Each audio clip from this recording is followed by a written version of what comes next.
Never tell his. Some of you Negroes unemployed in America, in the great land of opportunity, and still ain't doing shit. So what you talking about? Let me say At something. least he unemployed by the beach. What is He this man unemployed by the beach, talking about, but bro? some of y'all unemployed in the project Okay, and been there for over I'd rather 15 be years. unemployed in the projects than Let unemployed in the me say Mexican something real quick. Well, that ain't what he want. That ain't what Let me he want. let me say Right. something real quick. Now, I understand doing the night shifts, but during the day, man, I love a good production. I see a lot of people that comes over here. They be cammed up on other sites, and it's during the day. I don't see why we can't be cammed up now.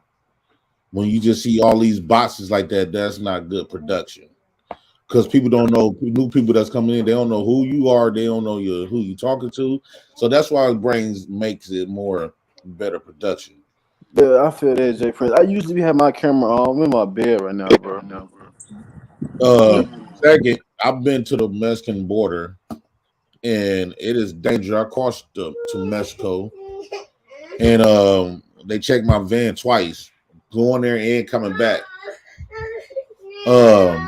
Luckily, if you look like you got some money and rich, they will kidnap you. And what they was doing in 2012 and 2011, if you going over there looking like you got some money, you got nice cars and stuff, they taking your car, and you going over with your family, they gonna hold your family for ransom. And America can't do shit about it. Facts. They gonna rob your ass. Stop the cap, bro.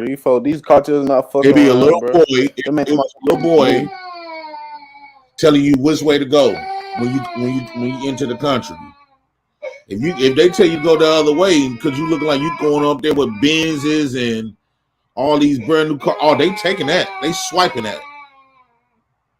Swiping, no swiping. And then that you got a certain length of time to get your family back. If they, you know what I'm saying, you go with your family. And let your ass try to get tough. Oh yeah. They chopping fingers off. So JP, you notice something. You see how other races of people, such most likely black people, I'm gonna say black people. You see how we talk about how much power these other races and what you better not do with these other races. Why do these folks feel free to say when it come down to black folk, we can kick them in their ass? They ain't gonna do nothing but sing a song. They ain't gonna do nothing but march. We can go up in their neighborhood and slap their mama. They ain't gonna do nothing but sing a song and pray, call the preacher, or whatever. But you see how black folks so scared to go try something with other folk. That's just amazing to me, man. Yeah, the thing is, all them other races of people got their homeland and their country standing behind them. That's willing to go there with them. One, American and African Americans and Africans is not connected. They not, they don't have no bond or relationship. And African American just type of culture is the coattails of everybody else in America. That's crazy. But the way I look at it, man, it's gonna be real bad for us real soon, because just like I say, the fear is instilled in us to be afraid of everybody. Well, you can't go over there and mess with them folks. They're gonna do you like that. You can't go over there and mess with them folks. They're gonna do you like that. But when it comes down to our community as a whole, I'm talking about American black people, folks would say, man, look at that group. Fuck them niggas. We can go over there and do anything to them. Yeah, because you guys forgive me niggas don't play games in the hood. They don't play in the hood. You know what neighborhoods not to go to. Get away with Happy your mic. Your mic. You don't do nothing. You sit back, you lay down, you pray, you may march, which majority of us don't, and because you don't do anything. That's why you just like, oh, you cry in front of the cameras, and that's it. If you cry. That's crazy. And then you hear these guys, it sound like they seeing ghosts. Ooh, them cartels, man, they gonna get you. Ooh, them folk gonna do this and do that to you. Ooh, the white man gonna get you. Ooh, the Mexican. Every time it come down up, man, that nigga ain't gonna do shit. Man, y'all better do something about y'allself, man. Get it together. Man, you're scared of everybody. What the fuck is this man? Man, I don't give a. I'm talking about that coward shit. That coward shit. Majority. That coward shit, majority man. of those. Yeah, this shit ain't the prevailing statement, bro. Yeah, but it's not Like, the majority of those situations don't happen to people who travel to other countries. That is fair. What he's saying is like we is installed to have fear from everybody else, but nobody got fear from us. Nah, that's not true, bro. Vic, you show look, Vic, you come to Memphis, Vic. You come to every Memphis. time we have a conversation, Listen, I'm gonna say why he not true. The cartels. You can't go bro. I'm gonna say why he not true, bro. Hey, Practical. Let the man let have him talk. Practical. JP show. Let him talk. We can't go fuck with the Asians because they gonna do this. We can't go fuck with all of this, all of these other people because we know they're gonna go do something. But when it comes to African Americans, that ain't nobody afraid of you. That's not they true, ain't got smoke. They ain't got smoke for nobody but their own people. No, Vic, y'all ain't got smoke for nobody but your own people, man. Yo, Vic, bro, you come to South Memphis or North Memphis, you got you a diamond chain on flexing and shit. If I was gonna rob your ass, bro. Man, I ain't coming to South Memphis. That shit petty. That's what I'm saying. That's the point I'm trying to make, bro. Y'all say something. I don't know what they're doing everywhere else, but in this city right here, they hitting everybody. So gonna rob your ass. Stop the cap, Asians, whatever the hell it is. They running in their stores. They completely. It's on the news. Just look at it. No, what I'm saying is that's why it's a dumb narrative. Vic making. That's why this shit dumb. That's not making no statement. I mean, Vic is actually correct. You can just call the cops on them, and them niggas go. No, I'm saying on a larger scale, with when they whole team bound together, and all this other type of stuff. Yeah, but one thing y'all gotta know, was not gonna just. We don't have that image of kicking asses. Yeah, but one thing you gotta know is when you go to praying and gossiping and marching, and that's how listen to gospel music. We're not doing nothing. Yeah, but the ones that are, you will find. Oh, go ahead, Robert. Wait. Go ahead, Robert. So do you think that's why in the community the argument is always between, well, the women is doing this, well, the men is doing that? Because everybody's scared to go up against the system of WS or other, conquer other territories and nations. Because, I mean, I don't know. I'm about breaking the system from the inside out. And it seems like a lot of people just about fussing. What y'all think? Y'all think that's what it is? Because everybody's scared? Yeah, I don't know if it's everybody's scared, but they're not doing shit. So soon as you step out, they're going to tear you down. If you one of the ones that leave, they're going to complain that you ain't come back and give them something. Instead of you showing them the way to get out the same way you got out, or maybe a variation of that. No, you talking about running from your black people. No, I'm not running from the black people. You say get out, what you mean by getting out the hood, right? Opportunity is going to be everywhere, no matter what color you are. White people don't necessarily stay in the same place they was born and raised. That's why a lot of the land. They say nothing to the white man when the white man leave the trailer park. They don't say, man, nigga, you left the trailer park. You left us over here sitting in the lot. They don't say that stupid shit. Actually, they do. Actually, they Practical, do. Yeah, you need to stop that, bro, because you need to get out and travel.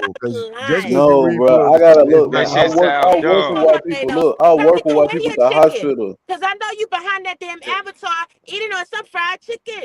No, I ain't eating nothing. Listen, look, I work at a hospital, Thanos, and I was just running. Listen, I was just running. It's fried chicken good, bro. But I was just running with my coworker, a white guy. He's from a trailer park. Once he left and got out of that Bluntstown area, started living in Tallahassee and whatnot, started getting a job and making money. People started talking shit about him in them same trailer parks, man. Like, so I'm trying to see, like, how can y'all make these statements, bro? You took 1 point and made it across the board. The crab is in the barrel, bro. wherever you go. Thomas Sowell says that rednecks and black people have a lot of similarities, bro.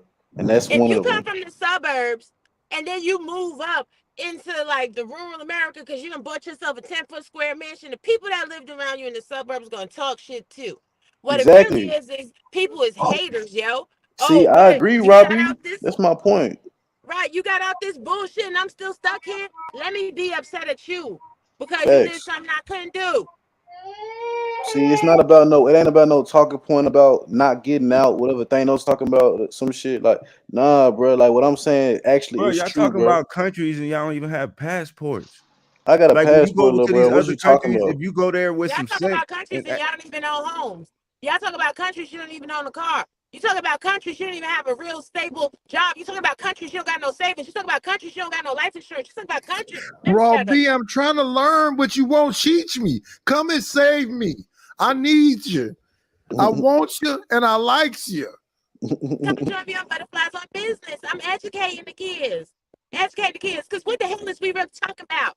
You talk about high value. High value is we both on Section 8. High value is we both go into a rental ass apartment every day. High value is we both got fucking car payments and both our credit. Y'all still yelling? Damn high value. Y'all need to Yeah, bro. some shit with some money. Hey, Robbie. Right. Don't got no Hey, goddamn look. I personally know. I'm gonna say something that Hey, y'all might not Robbie. agree with, but I don't think people my age should be going out and leaving the country right now. Like, I got the money to go anywhere in the world right now at a moment's notice, but I'm saving my money up. You supposed to be doing that. But why we got to go to somebody else's country to get the fruits, to enjoy the fruits of somebody else's labor that they had to put in hard work to get to? How come we can't establish something amongst black folks and for the same way and create something for ourselves? I'm gonna say what 21 Savage. It's not like black people's like prostitutes. As a black person, It's like why we can't you just go prostitutes. out? Why can't you just go out that the globe encompasses? When you travel, you get a different perspective because you see You people do. like you in other countries and how they interacting, how they talking to each other. How there is not tons of racism that there is in a country that was built off of slavery. Like, you need to expand your purvey. You need to expand your mind. You need to see other things. You need to develop some culture that builds your character and makes you a better person and improves your hustle. Let me shut up. I love this country. I don't know what's wrong with y'all. I love the United States. I ain't going nowhere. It's I'm the best American. place to Ain't getting be. nowhere else. Yeah, When y'all see some I'm of them American, countries, bro. y'all will understand the opportunity that get wasted daily. Right. All the other people, the immigrants and all that, they only can take jobs that y'all not want. That Right. y'all don't want to work. That's not that I'm true. too good Thanos. for. Yes, it is. It's not. No, It's it's not not. true. But so you telling me immigrants can come in a place where you based at and take all your jobs? If they got degrees in it got to be engineering, somebody. bro, It got to yeah, be bro. open positions. It got to Look, be Okay, open. but you're positions. talking about bro. the top percent of them. Practically, you talking about the top percent of them. That's Exactly. not the average immigrant. No, I know, I understand that, bro. But What a minute. he said immigrants are not Most getting the immigrants jobs work the they shit want. jobs. Most Yeah, immigrants in the United now States that's work a a true shit statement. jobs. That's a true That, statement, but that's not what Thanos that said. black people don't. But that's think what they he's good enough talking to work. about. That's what he's That's not what talking he about, said, though. dog. He's not Dog, that's talking not what about he the said, upper dog. echelon. Yeah, that's what But I he was wasn't saying. talking about the upper echelon immigrants. He was Yeah, talking about yeah, the average Chat, day y'all, wait a minute. immigrant. It's a super chat. he made a Hink blanket the statement. basement, $2. Wait a minute, y'all. 1 second. Hink the basement, $2. After hood, I'm not going back. Man, ain't nobody worrying about that light skin. Super chat. Vince Menot. Panel keep cooking. Shout out to you. Watch your goddamn mouth. Yo, Passe Blanc, bro. what's Look, up, Hank? What's up, Hank? I He ain't know. What's that? I made ain't the know you. statement that was encompassing all immigrants, bro. He didn't exclude. He said immigrants. But you knew what he was talking about. You knew what he was talking about, though. No, Use $50 bro. million words, but you can't understand that Robbie, nothing you is done changed 100%. your name on me. Nah, That's bro. Words matter, bro. When You you telling me you made an that I have to absolute actually. statement, bro. This You is made an absolute statement. I'm It so wasn't tired of you absolute. niggas with this smart you You niggas gonna with tell the college truth now, baby? degrees Is and that what all you this are? We pretentious we shit. gotta You know what raise he our meant, intellect, dog. bro. We gotta Robbie, you raise our wanna tell the truth intellect now? one Is that utterance what at we a are? time, bro. It comes out So you nice, telling sometimes I'm me naughty. that I have to break it down individually? So Or you we going What to about tell me naughty? I'm we ain't gonna change 100%? your name to Nah, all you Mr. gotta G. do is say the word most in Hey, your wait a statement, minute. A bro. No, I woman don't have to spoke. say that when I'm talking She to said adult something intellectuals. sexy. Nah, You heard what I you said, didn't say When I talk most, to an bro. adult intellectuals, I don't have to say, oh, 99%, 97%. Like, Nah, you come just on, gotta man. say You you just can't gotta be say sitting here most. You trying to. putting too many syllables in. Most is one syllable. It's not hard. So that's the Not only a thing you lot can of, focus it's on, not a lot of Mr. caloric Nah, expenditure, bro. Neurosurgeon. no. It's Mr. not a lot of Neurosurgeon, that's all you caloric can focus on. expenditure, bro. I got to break it down for you. I'm Is just a that what it master is? student, bro. You can't keep up, so I got to break it down Robbie, more you're not for you. gonna answer my Hey, question. whatever, bro. Like, come on, This man. is Get out, wild. get This is wild outside, as bro. hell. What you Robbie, you're saying not is gonna answer my wrong, question, bro. Robbie. Get I outside. It wasn't what he, but you know Robbie, what I'm he not now I'm said, worried in about my what bro. none of bed. you is You talking just about. I'm holding him talking to on you, the baby. words that he said. This is wild, dog. That he Look, could what be the one of fuck? the ones that Look, track. next fucking topic, man. Next Yeah, fucking let's topic. get The on the topic topic. is why you niggas with all these college degrees are so fucking stupid. Why? Who's Hey, that's stupid what. with a college Yeah, degree? because you Y'all should be about practicing. some of the most stupidest niggas up here, son.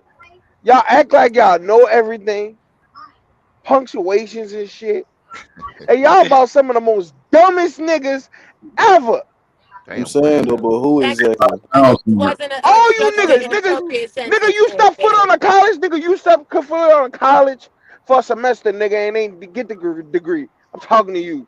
I don't give a fuck all you niggas. I hate all you college degree niggas.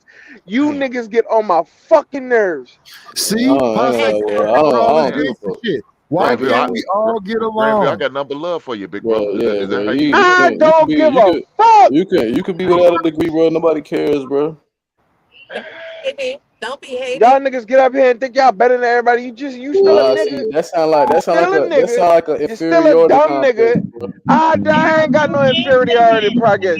You niggas get up here and act like you motherfucking know the sun, the moon, the stars, the motherfucking tide in the ocean, and Raw all B, this shit, and you niggas don't know a motherfucking thing. you're not gonna answer my question? Yeah, that shit sound dumb as fuck, bro.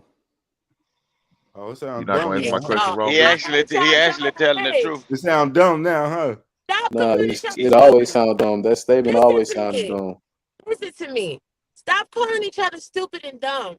Stop over talking each other and Well, just Raw have B, a I'm not listening to what conversation. they talking about because they talking about that crazy shit. When Yeah, you gonna answer I my agree with question, that. Raw B? I know What? what ain't crazy. Kentucky ain't shit. Raw B, when you gonna answer my question, baby? What was your question, Hank? When I'm gonna see that name change to Mrs. Hink? Oh goddamn. You already have a Hey, wait a minute. Hey, don't come up here dirty macking Until you him. go through Jay Prince, the president. Y'all don't matter to me. Look at all this hate. I'm not hating. This I'm One saying man, y'all woman don't. come But up hold here and on, you got No, 3 hold ain't men on. nobody fighting. Granville hating. Hank, just This is what Hank, all. sit Hey, your Granville ass just cussed. down. Don't come Granville up everybody here just got with cussed their your your voice. radio sorry ass talk If out. one voice and come shit. Jay up You gonna and Prince. say all I'm the men hating? go to Every shit. one Jay I Prince. talk to, y'all want to do it. Tell these educated, goofy ass niggas that they don't know what they be talking about. Oh, Granville bitch just ass cussed y'all niggas. Tell asses them. out. They don't. But y'all gonna say I'm It's hating. Tell them. like You Thanos. just Thanos, he coming Listen, from this listen. cordial. What Thanos be saying, like people like Thanos, they not wrong at what they say, Practical but too. it's too Practical too. cliche. Hey, bro. Hey, yo, Hey, hey, let yo, Ain't that hey, motherfucking look. Hank? Ain't Hey, Hank. bro. JP talk. Don't bunch me with you, Listen. little bro. Yo, let Damn, This is JP the this is finish thing. what his we doing, You know statement. this type Granville. of stuff. I don't let know the what y'all got man this nigga talk. Passe Blanc on. You know how I feel Yo, All about you let you in New JP college finish ass his Orleans. niggas. I'm statement. sick of you college ass niggas. Yo, you Granville. sound Let the retarded, little man bro. talk. So you know the type Okay. of food that people like, right? They like gumbos. Gumbos got a whole bunch of different I like ingredients in raw it. B. What about that I know food? that's right. People like people like pizza. It's got a Nasty whole bunch of burgers. ingredients. People like, you know what I'm saying, lasagna. The reality is when you're cooking something and you want it to taste amazing and be palatable to everybody, you gotta include a lot of different ingredients so that it hits on everybody's palate. Everybody has Mm-hmm. something of value to say. It's about taking out the She meat and talking about spitting that out the tongue bones. now. Spitting out the bones, Oh, like come on. Don't do this. Please. I'm not Go doing ahead, this. bro. Y'all be so ready to be right, and everybody want to be the teacher. Don't nobody want to be the pupil. Somebody's gonna be I'm the the I'm a expert in pupil. pupil. something, right? Somebody gonna be the expert in something, and then somebody is going to be the expert in something else. I Facts. sit here and I watch a lot of panels. I listen to a lot of conversations. A lot of y'all have valid things to say, and My ring is if going off. we I'll be back, raw B, for you. if we learn to talk to each other and just have conversations with each other and really hear each other out instead of be like, man, F you, I'm right, you wrong, I'm right, you wrong. Maybe we get somewhere as a community. But I love y'all or whatever. Thank y'all for this little engagement this morning. I gotta go. We're gonna see you tomorrow night on Thanos Theory and my channel. We turning it up. And y'all make sure y'all come check out my store on my channel. Yes, we have a store. I love y'all. Bye bye. Drop Thank her. you, baby. With Thanos, I understand what you saying, but it's the cliche stuff. With the What? act like you got some sense and all this other type of stuff and all of that junk. Okay, all of that's cool and dandy. But the thing is, African Americans don't got shit established of their own. The stuff that we claim that is ours is governed by somebody else's. Yep. We ain't governing over nothing.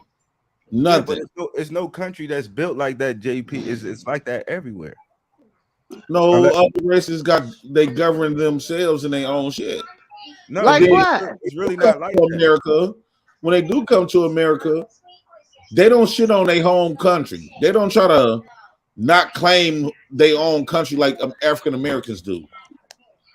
But they don't go back there. Not to be part of Africans. We live in the freest country in this world. That's what I'm saying. If you go see these places where them freedoms that we have here every day Right. that people waste, Yeah. you will understand. You will. Like And you been out of the country, Jay. Yeah. And when you got your ass back over here, wasn't you glad? Hey, ethnic people can police their Why own you stuff wasn't like in America, like Native Americans, for example, they got their money, they can police themselves. We got communities that said, yo, police no. themselves. We do got communities that police themselves, though. This is my Yeah, home. but have you seen those communities? Have Yeah. you been to an Indian reservation and seen that? I have. Yeah, I seen the good part of it, not the bad part. Everybody I just don't know own the the police casino. themselves. Everybody don't get I to just own seen the good. I know. It's no absolutist, bro. Of course, bro. No, I'm talking about majority Okay. of Indian reservation look like shit. Yeah, I only seen the nice one, bro. When I went to the little tournament and shit, bro. Like, and they're like they had their own police and everything like that. Like, I sold my head too. it's not everything not gonna be peaches and cream. I get that everything not gonna be the best and pristine. But if we can't even police our own communities or whatnot, like, how we gonna have a foot to stand on? Who won't believe it? That goes back to policing our community, right? You said police our community. When other people are moving into our communities and doing certain things, why is it wrong to call and inform the folks that these folks over here doing this, or are they into this type of activity? Because you gotta keep it real. I'm not against that, bro. I'm not against that. If I see you committing a crime, bro, It's mixed messages, go though. ahead, It's mixed man. messages. You contradicting yourself. Okay, then, practical. When the guy said, he said, when you see these people over here and you are suspicious that they are over here illegal, why can't you call the authorities to do now the that's investigation? different, though. You're But not you just, saying no it's a crime. crime. The crime That's committed not the is they same, over yo. here illegal. Yo, It is a Auntie crime. J, You it's have a not the process same. you have Look, to you go don't through know. to You be don't over know here. if That's listen, a crime. Vic. It's a Listen, crime, honestly, man. You still okay, you can calling on the repeat it. You crime? don't gotta repeat Oh it, bro. no, You don't gotta man. repeat it, bro. See, You don't know. You don't know if I'm that right person's with what you illegal. said. Yo, Auntie J, bro. Look. You don't It's a know if that crime. person. You don't Entering know. the United States Listen, But you without don't know if they proper are what you paperwork got is to a do. crime. listen, bro. You Vic, just you gotta talking, let bro. the man answer though. Exactly, bro. You just moving your mouth and shit, bro. Focus on driving, please, sir. Listen, bro. I'm Man, saying that don't you tell me don't what to do. know. I'm working. You don't know if the individual. That's what your problem is, Negro. You don't You know trying if to the tell the Mississippi ain't man, shit, hey, boy. I'm running Mississippi this. ain't shit. Bro, And fuck Kentucky Mississippi, ain't bro. even. Oh God. Man, Listen, bro. Why would you say Look, F Mississippi like that? yeah, fuck Mississippi, Hey, bro. I don't Look, own No, don't say Mississippi. He that. talking about Mississippi. I don't own Mississippi. I ain't the damn king of this whole place exactly, over here. bro. It don't matter what he say about So Mississippi. it's fuck Like I can say Mississippi, fuck bro. Memphis with Yeah, all that nah, crazy shit hell, they do up there.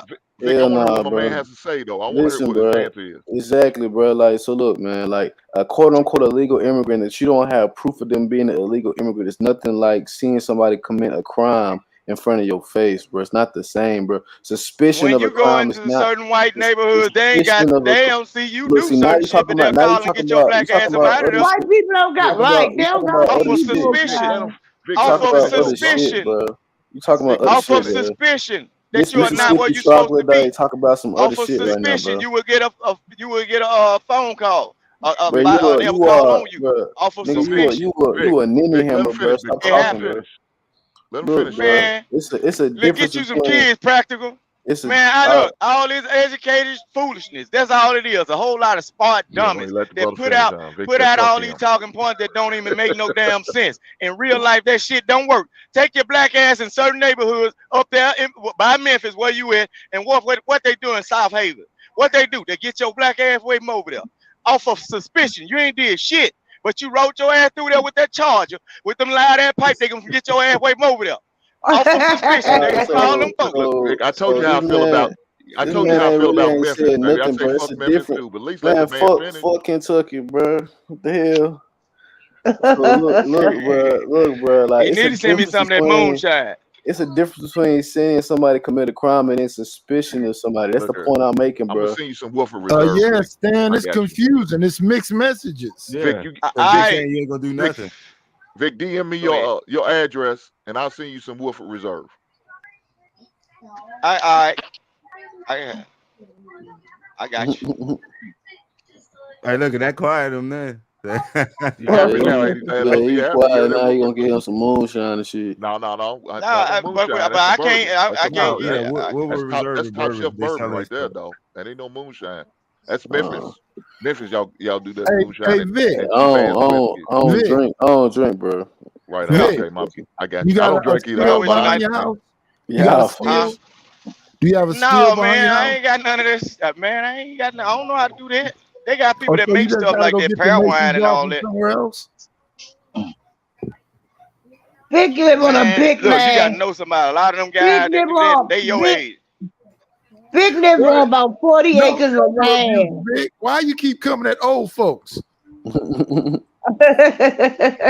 saying, in order for me to get that type of stuff, I got to be around older people. His ass These on young, the borderline look, of these being younger old, guys too. don't know how to make that. I don't want no prison liquor now. I don't want no bucket liquor. I want that stuff like the older folks had. That dude said bucket liquor. Yeah, that buck. I don't want no jail with them damn orange hoods and shit. What is that bucket liquor? JP, You don't want no. Hey, Vic, you don't want no Pruno? You educated niggas still rambling up here? I don't want none of that shit they making You real. want some of that fermented orange? You know what he talking about? That bucket liquor? Yeah, I want. Vic know he got orange peels and all kind of stuff sitting on his windowsill in the sun. Oh hell no! God damn, boy. I don't want that. Wait, what y'all talking about? I'm making prison liquor or some shit. So what was Oh my God! I'm tired of these Pan-African niggas coming on this panel. JP, God damn it! He paying Mexican. He paying Mexican, bro. No such fucking thing as a Pan-Mexican. What you originally talking about? No disrespect to you, practical. No disrespect to you. Now you good. What you say, JP? Well, I'm just listening. And look, you better listen, JP. Vic made a great point. Vic made a great point that was sped past. Vic asked a great question. Vic asked, what is wrong with reporting illegal immigrants to ICE when you know if you go to their neighborhoods in the U.S. that they claim, they will report you to the police as an African American. So look, I ain't gonna lie. If it was the question, Vic's question. Why are you over there? Look, this question, the question he asked, you didn't fully encompass it. Like he said that if you gonna be willing to call somebody committing a crime, why won't you call this can y'all ICE on somebody Stan's to report comment? them? Who? Stan. The point was made by Vic. You know that if you go to their communities that they claim in the U.S., out of suspicion, they will report you to law enforcement. So why are you against reporting illegal aliens to ICE? Just like how I'm against the idea of just reporting somebody's suspicion in general, bro. I believe in the idea of calling somebody if they actively committing a crime, bro. Man, I'm calling the cops if you don't live in my neighborhood. If I you're against an eye my for an eye? neighborhood with your pants down and all that, I'm calling the cops. I'm calling the cops too. No, I don't believe in No, I don't believe in suspicion. Wow. I don't believe in suspicion. You can say wow you want. I don't believe in You're a sucker, bro. You're a suspicion. sucker. You're a sucker, bro. Yeah, and you a troglodyte. How about that? Nobody give a fuck what you saying, bro. You unemployed Nobody in laugh Mexico, when you bro. say that word. Nobody cares. Yeah, You unemployed in Mexico, bro. You laugh at your own jokes, bro. Sorry, man. You the only one. You the only one moving a little weak ass practical. to laugh. Let me tell you what I actually done. Look, What's I'm that? gonna tell you what I actually done in real life. Can you hear me? What's up? Yeah, I can hear you, bro. Okay, in my neighborhood and where I stay at, I have actually called the police on a white person just parked in front of my house. Okay, I know his kids, right? He ain't do nothing. He didn't do nothing. He wasn't doing nothing. But he's a white person. No, he's a suspicion. He's a white person around a predominantly black neighborhood just sitting right there in front of the house. I called the police on him because he could be a kidnapper. He could be a potential shooter. He can be a potential anything that don't have nothing to do with what we got going on over here. Before he do anything, we finna put these people on his motherfucking head before he get this shit started. Why are you over here and it ain't nothing but black people? I put the police on his ass. Come see about him, because I ain't never seen him before. Vic, He might need some help. bro. Let me ask you a question. Did the police tell him to move his car, right? The police told him to move his car, right? Yeah, they James told him to move his car. So look, because look, if your car is parked right in front of somebody's property and they don't want it there, they can call to get it moved, bro. Like you I ain't telling him they had to move. I know. I ain't telling him he had to move. I said go figure out what he doing. I know that, but legally, go figure out what he doing. Listen. Because we don't know what he was doing. Listen. I understand what you're saying, but legally, bro, if you calling and you saying it's an issue and whatnot, they have to move that person. If that's not your car and then like it's in front of your property, bro, they gotta move, bro. Like that's different than saying something. Okay, I see somebody walking and whatnot in this neighborhood, and I think that they gonna probably commit a crime, and they did not commit a crime or not, and the police come up to them. The police not gonna arrest them for being in a neighborhood walking or whatnot. I'm saying that it's different than when you see somebody committing a crime or doing something illegal versus you being suspicious of that. That's my personal preference. Illegal immigration is a crime, though. But you don't know if immigration is a crime. It is a crime, but you don't know by looking at them if they're illegal immigrants, bro. That's why you call ICE for suspicion. Nah, I'll leave ICE to do the investigation themselves, bro. Practical. This man is saying call the police on your neighbors or anybody that's Latino because that's what I'm saying. That's what I'm saying. That's also what he's doing, bro. That's more problematic than what he's saying, bro. It's not gonna bring no solutions, bro. That's gonna hurt. American hegemony, bro. More. But be honest, your Latino neighbors are called the police on you. Be honest. No, they don't, bro. Wow. All right. You're delusional. Listen. No, okay. Look, bro. I stay in Memphis, don't. I'm from Memphis, bro. I'm from Memphis, bro. That's why a lot of people, there, bro. I don't have no Hispanics calling cops on me, bro. I have. Look, a lot of people get in situations. Sound like a personal life, right? And I see why you stay in Mexico. Wow. You go there, bro. Hey, see, that's the very reason why there's a lot of people. Look, that's the very reason why there's a lot of people missing right now. Y'all know y'all neighborhood y'all stay in, and y'all seeing stuff that's out of place, and y'all are not reporting it. Don't y'all know how many children y'all probably could have saved if you had reported that man on the corner that you have not seen before, or you seen a weirdo walking through the street, you have not seen this person before. Can I ask this? The next thing, a child come up missing or a woman come up hurt, report that shit. You could save a person off of your key instinct of suspicion. That's what other folks believe in. But let me ask this weird motherfucker away from over here because I don't know him and he could possibly do something. Before he do something, we finna put somebody on his ass just to see what he's over here for. Facts. But my save a question life is, just by why being y'all suspicious. but why you got more compassion for the illegal aliens than for your own African American brothers, though? You said, so what? That's a personal problem when they call the police on me. When the illegal aliens call the police on me, you said that's a personal problem. But we supposed to let illegal aliens come into our country and eat off our taxes? I'm against illegal immigration, and it's not your taxes. Why you don't report them to ICE? You're not even in America. Why you don't report them to ICE? You pay taxes too. You pay taxes in Mexico. I got real estate in the U.S. too. You don't know, but why you don't call ICE on the illegal aliens if you're against it? I call ICE on if I know they're illegal immigrant. If I know they're brother, that's an excuse for you to never call ICE. You're making excuses now, brother.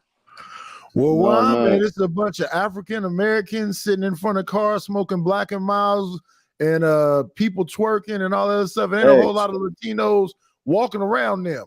Facts. The Latinos, that I see, they working. They doing some shit. They doing. That's why I had to get away from you niggas, man. Y'all the proof of Willie Lynch. Y'all the prophecy of Willie Lynch. Willie Lynch did not exist, bro. Y'all the prophecy of Willie Lynch. Y'all got the post-traumatic slave syndrome disorder. That's what it's called clinically. I'm not saying nothing about this. Y'all got the post-traumatic slave syndrome disorder. They don't exist, actually. Y'all got the post-traumatic slave syndrome disorder. Please do your research so you can heal yourself. Bro, you unemployed in Mexico, bro. And I'm healed. Engines being worked on. I guess that's a true statement. Yeah, he is messing with them cars out there. Say what happened? Yeah. I can't hear you, There's a lot of hate, man. Nah, bro. Live your life, bro. Just be unemployed in Mexico to yourself, bro. Don't try to build a community, bro.